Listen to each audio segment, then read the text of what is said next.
Salut à tous, j'espère que vous allez bien. On se retrouve pour une nouvelle vidéo et aujourd'hui on va parler des 4 points pour progresser au badminton. C'est parti. Juste avant que la vidéo démarre, avec mon équipe, on organise cet été un stage en Thaïlande à Bangkok avec Boonsak Ponsana, un ancien numéro 4 mondial. Donc je vous laisse regarder dans la description pour tous ceux qui seraient intéressés pour rejoindre le stage. Toutes les informations sont sur le site internet. N'hésitez pas à aller checker ça. Allez, bon visionnage. Donc tout le monde ne le sait pas, mais quand vous êtes dans un sport, donc là en l'occurrence le bad, vous allez progresser sur 4 aspects. Premier aspect, la technique.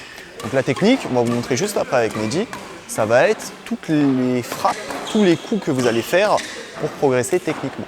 Sur vous, sur vos aptitudes, pour réaliser la meilleure frappe possible. Donc là, quand on parle de technique, on parle que de vous. Comment bien mettre le coude, comment bien mettre le poignet, l'épaule, on se focalise vraiment que sur vous. Comment on arme, la gestuelle qu'il faut avoir pour réaliser une bonne frappe. En fait, c'est juste ça. La technique, c'est vraiment juste ça. Donc évidemment, il va falloir le travailler de différentes façons. On va vous montrer tout à l'heure avec Mehdi pour progresser sur la technique.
Deuxième point, ça va être sur le physique.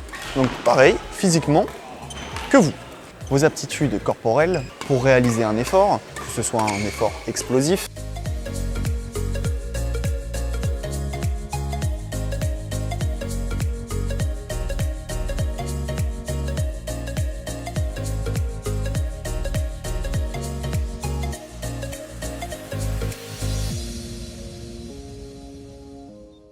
un effort cardio, donc travailler longtemps dans la durée.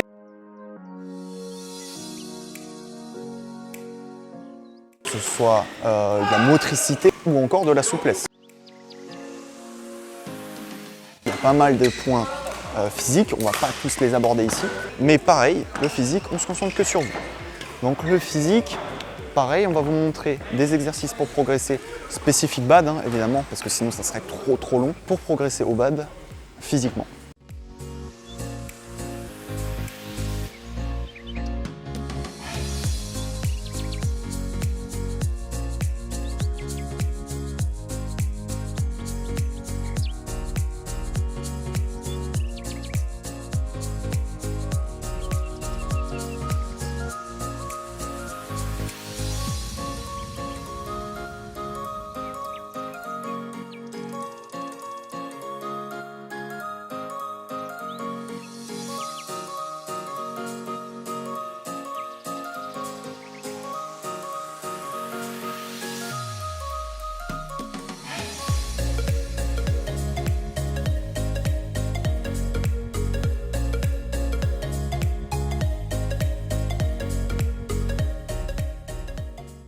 Donc vous avez vu, vous pouvez faire des circuits training un petit peu comme ça.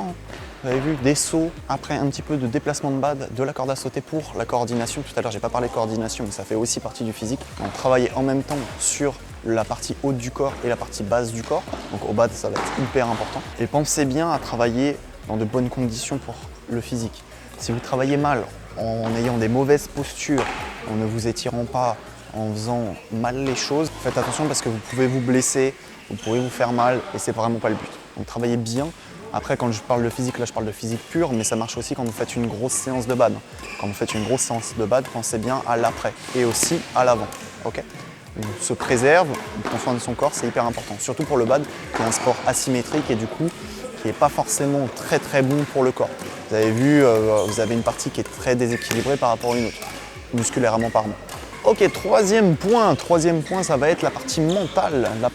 Donc le côté psychologique pour gagner un match et évidemment pour se sentir dans les meilleures conditions mentalement dans le sport et aussi dans la vie, pourquoi pas. Donc pour ça, pour travailler mentalement, je ferai une vidéo dédiée sur le mental évidemment.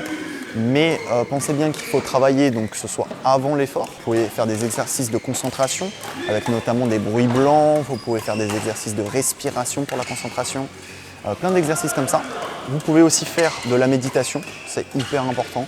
Donc ça pareil, avant les échéances, avant les tournois. Donc il faut se créer des routines en fait, des routines de méditation, c'est hyper important. Après, il y a aussi pendant l'effort. Donc pendant l'effort, c'est aussi rester focus sur l'objectif, rester focus sur la tactique, ce qu'on parlera juste après, pour bien rester dans le match, focus et très concentré. Après, je ferai une vidéo vraiment bien détaillée sur le mental, pour progresser sur le mental. Il y a aussi la fixation d'objectifs, il y a plein de domaines qu'on peut aborder en prépa mentale, mais pensez bien que c'est un axe de progression à ne pas négliger. Et enfin, dernier point, l'un des plus importants à mon sens, ça va être la tactique. Donc la tactique, si vous voulez une définition, je vais vous en donner une, c'est ma définition, mais c'est prendre en compte ses qualités et ses faiblesses et celles de son adversaire, donc les qualités et les faiblesses de son adversaire pour gagner un match. Prendre en compte ce qu'on sait faire, ce qu'on ne sait pas faire, adapter sur le terrain en fonction des qualités et des défauts de l'adversaire. Donc si, en l'occurrence, je remarque que mon adversaire a des défauts, par exemple pour aller en fond de cours plutôt sur le revers, plutôt sur le coup droit, peu importe, eh bien je vais accentuer le jeu pour que ça aille là-bas. Évidemment, pour la tactique, plus vous allez monter en niveau, plus cette tactique va être affinée. Évidemment, après, si vous montez N, si je joue uniquement sur le revers, ça ne va pas suffire pour marquer un point. Par contre, il va falloir aller plus loin dans la réflexion. C'est-à-dire que si, on garde le même exemple, mon adversaire a du mal à jouer en revers, mais pas sur toutes les situations, c'est-à-dire que mon adversaire, j'ai remarqué qu'il avait du mal sur les diagonales. C'est-à-dire que quand je l'amène filet côté coup droit et ensuite lobe tendu, fond de court côté revers, là il a du mal. Tout de suite, après, je peux prendre l'ascendant sur le point. Après, ça peut être vraiment beaucoup plus poussé. C'est-à-dire que je vais d'abord l'amener, je vais être très patient sur le point pour ensuite caler cette situation. Filet coup droit, fond de court revers. Ça peut être dans ces moments-là où je vais changer de rythme sur cette diagonale filet coup droit, fond de court revers. Ce changement de rythme-là, après avoir été patient dans l'échange, qui va me permettre de marquer les points. Vous avez vu, ça va être une grande réflexion, mais qu'il faut à chaque fois adapter en fonction de l'adversaire ou des adversaires. La tactique, c'est vraiment le seul point où il faut à chaque fois adapter en fonction de l'adversaire. Vous ne pouvez pas avoir deux fois la même tactique sur deux adversaires différents. Évidemment, ça peut se ressembler parce qu'à bas niveau, il va y avoir des faiblesses qui vont se répéter sur des adversaires, ou alors des points forts qui vont se répéter sur les adversaires, peu importe, ou les deux. Après, plus vous allez monter en niveau, plus il va falloir adapter cette tactique. À chaque fois, il va falloir adapter cette tactique. Peut-être que de temps en temps, évidemment, elle va être similaire, mais il faut quand même chercher à adapter. Ça demande à chaque fois une réflexion sur le match. Donc évidemment, cette réflexion, il faut essayer de la faire entre les points, pendant les points. Il faut bien observer ce qu'il faut faire pour marquer un point et la mettre en place sur les points d'après. Voilà, j'espère que cette vidéo vous a plu. Si c'est le cas, comme d'habitude, mettez un pouce bleu, abonnez-vous à la chaîne et moi je vous dis à très vite pour une nouvelle vidéo bad. Salut à tous.